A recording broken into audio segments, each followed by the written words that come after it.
সুপ্রিয় শিক্ষার্থী, আসসালামু আলাইকুম। সবাই কেমন আছো? আগামীকালকে যেহেতু তোমাদের অ্যাকাউন্টিং পরীক্ষা, তাই রেওয়া মিলের কিছু গুরুত্বপূর্ণ টিপস নিয়ে আমি আজকে আলোচনা করব। তো প্রথমে আসা যাক, রেওয়া মিলে কোন কোন লেনদেন আসে না। সেই লেনদেনের আমি তালিকা দিচ্ছি।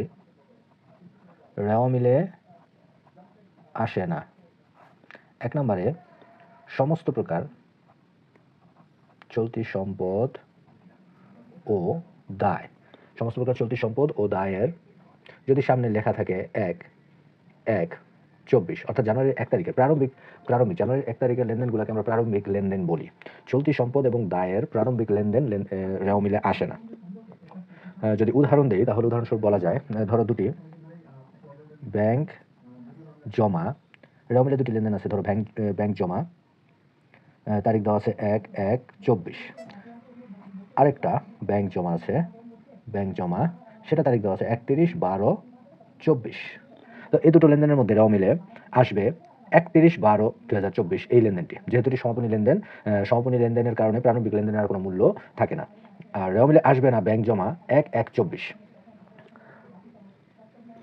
2 নাম্বার, সমাপনী মজুদ পণ্য।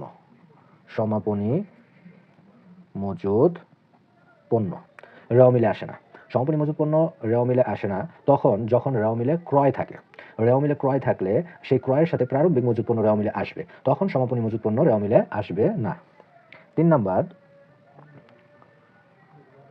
সমাপনী মণিহারি, অর্থাৎ মণিহারি দ্রব্যাদি যদি 31 তারিখের কোনো মণিহারি দ্রব্যাদি রেওয়া মিলে থাকে, তখন সেটি রেওয়া মিলে আসবে না।